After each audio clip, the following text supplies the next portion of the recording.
पर राम जी कोई ऐसी कला नहीं है जो न जानते हो। आपने दर्शन किया है, उड़ीसा में बालेश्वर है, बालेश्वर के निकट एक रेमुणा गांव है, वहां क्षीर चोरा गोपीनाथ जी विराजमान है। आप लोगों में से कई लोगों ने दर्शन किया, किस किसने किया दर्शन? नहीं किया, ठाकुर जी ने तो किया होगा। बड़ा अद्भुत दर्शन है। इस धरती की भगवान श्री कृष्ण की सबसे प्राचीन प्रतिमा, इस धरती की। अब देखो, पुराणों के अनुसार 24वीं चतुर्युगी के त्रेता में राम जी का आविर्भाव है, और भगवान श्री राम ने अपने करकमल से उस मूर्ति का निर्माण किया है, गोपीनाथ जी की मूर्ति का। राम जी चित्रकूट में विराज रहे थे,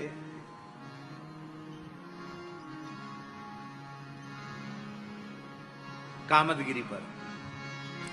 एक दिन ठाकुर जी कुछ ग्वारिया गैया चराते हुए, मोर पंख लगाए हुए और लकुट और बांसुरी आदि लेकर अपने लोक धुन बजाते हुए बांसुरी पर और गायों के पीछे पीछे जा रहे थे, तो उनको देखकर रघुनाथ जी हंस पड़े खिलखिलाकर। इतने प्रसन्न हुए कि खिलखिला के हंस पड़े, उन्मुक्त हास से हंसने लगे।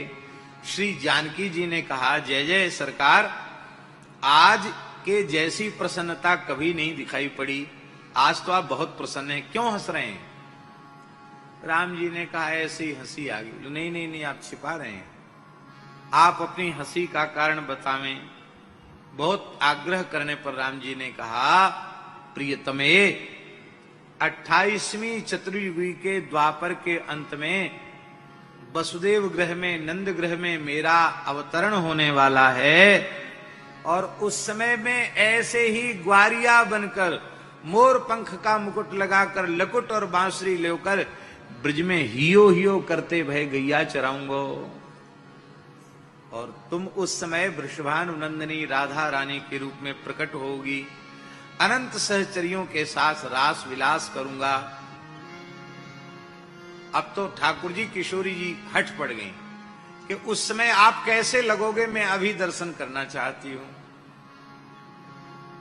तब रघुनाथ जी ने कामदगिरी की एक शिला उठाकर अपनी गोद में रखी और अपने तरकस से बाण निकाला, और बाण की नोक से ही शिला को खोद करके श्री गोपीनाथ जी के विग्रह का निर्माण किया।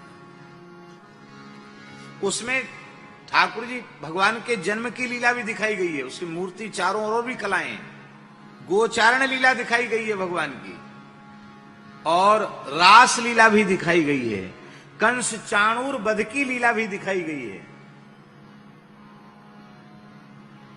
इस पूरा दर्शन तो मंगला में होता है, जब उनका अनावृत श्रीअंग का दर्शन होता है। मालिश होती इतर की रोज, और नहीं तो पोशाक जब श्रृंगार हो जाता तो केवल मुखारबिंद का और करकमल का ही दर्शन होता है। तो हम तो जब भी उधर जाना होता है तो बहुत दर्शन में आनंद आता है, तो हम तो मंगला जरूर, गोपीनाथ जी की मंगला जरूर करते हैं। कभी आपका जाना हो तो वहां जरूर दर्शन करें, इतने सुंदर दर्शन है गोपीनाथ जी के। दास तो एक बार कम से कम 10-12 दिन वहीं गांव में ही रह गया। गोरेलाल जी वाले महाराज जी थे, और हमने कहा हम लोग अज्ञातवास में रहेंगे, किसी को बताया नहीं, और 2-3 महात्मा थे, हम लोग वहीं रहे, बनाते खाते दिन भर घूमते जंगल में। छोटा सा गांव है। तो राम जी ने वो विग्रह किशोरी जी को दिया, और किशोरी जी ने अपने कर कमल से उस विग्रह का पूजन किया। 12 वर्ष तक पूजन किया ठाकुर जी। इसके बाद राम जी आगे बढ़ने लगे, तो आगे लीला होगी, इतना विशाल विग्रह साथ में नहीं लिया जा सकता, तो इनको चित्रकूट पर ही स्थापित कर दो। किशोरी जी ने कहा इनकी पूजा कौन करेगा, तो दिन में पुजारी बना दिया राम जी ने ब्रह्मा जी को, और रात्रि का पुजारी बना दिया शंकर जी को। पूजा सौंप कर प्रभु चले गए, और ये लगभग 800 वर्ष पहले या 900 वर्ष पहले हो गया होगा, 800 वर्ष पहले जगन्नाथपुरी के तत्कालीन जो नरेश थे वे चित्रकूट पधारे, बड़े भक्त थे।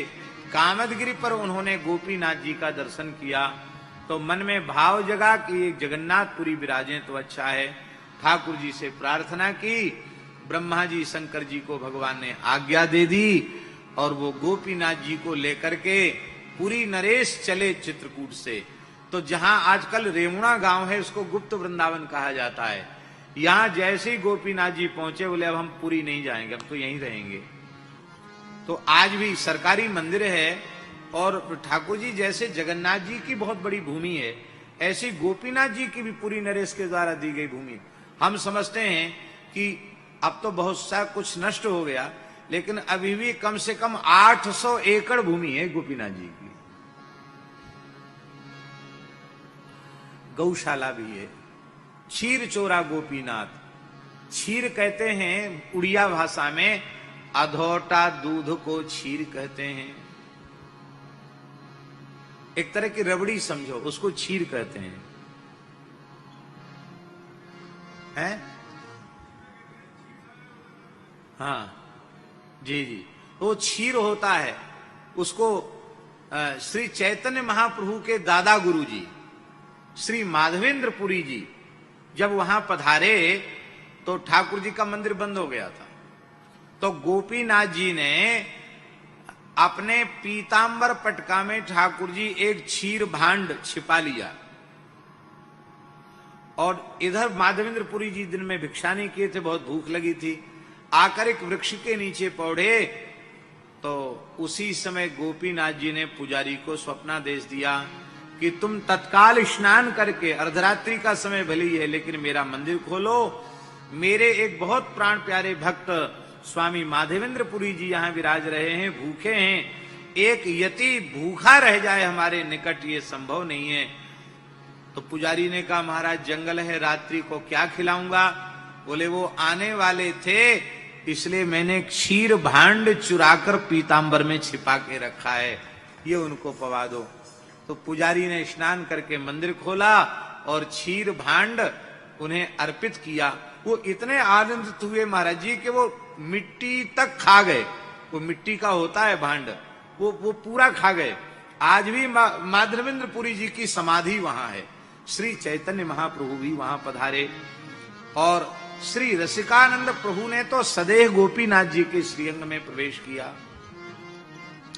बड़ा अद्भुत दर्शन है। बोलो क्षीर चोरा गोपीनाथ जी महाराज की जय। पूज्य श्रद्धेय स्वामी राम सुखदास जी ने हमको सुनाया, बोले महाराज ये क्षीर चोरा ही नहीं है, ये चाभी चोरा भी है। तो हमने पूछा स्वामी जी चाभी चोरा कैसे? बोले हमारी कथा हो रही थी, कटक जाने कहां की बात बताई, बोले वहां सत्संग हो रहा था और वहां से पता चला क्षीर चोरा गोपीनाथ जी का। तो कई घंटे का रास्ता था, तो हमने कहा ठीक है सत्संग के समय तक लौट के आ ही जाएंगे। एम्बेसडर गाड़ी थी उसमें बैठ के चले और यहां आते आते ठाकुर जी का दर्शन बंद हो गया। और अब नहीं जाते हैं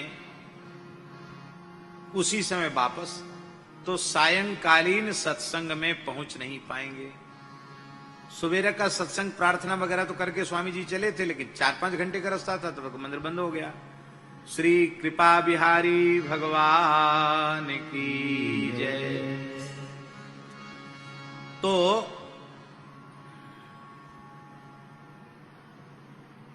महाराज जी क्या हुआ कि स्वामी जी कहते कि हमने कहा भाई देखो ठाकुर जी का दर्शन कोई बात नहीं, शिखर का दर्शन हो गया, ध्वजा का दर्शन हो गया तो दर्शन हो गया, अपने सत्संग में चूक नहीं कर सकते, सत्संग में जाना है, इसलिए अब दर्शन के लिए रुकेंगे तब तक विलंब हो जाएगा, इसलिए वापस चलते हैं। तो मंदिर के भीतर तक तो गए, प्रणाम करके बाहर आ गए और जब आए तो वहां चाबी गायब।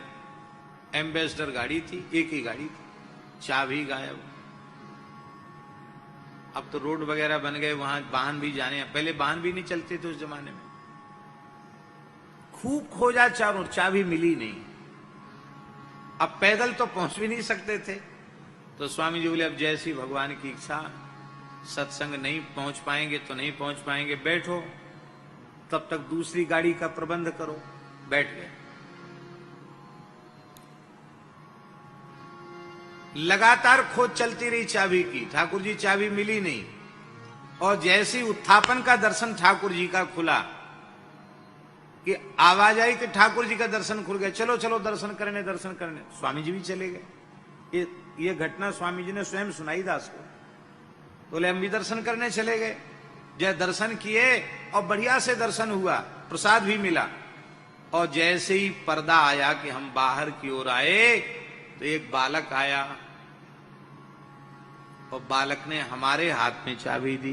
बोले आपकी गाड़ी की चाबी खो गई है, लो ये चाबी। अच्छा हुआ दर्शन कर लिया, अब जाओ। बोलो वृंदावन बिहारी। कहते मेरे हाथ में चाबी देकर बालक पता नहीं कहां चला गया। तब से हमारी समझ में आ गया कि क्षीर चोरा ही नहीं है, ये साधुओं को दर्शन देने के लिए चाबी चोरा भी बन जाते हैं। बोलो भक्तवत्सल भगवान की जय।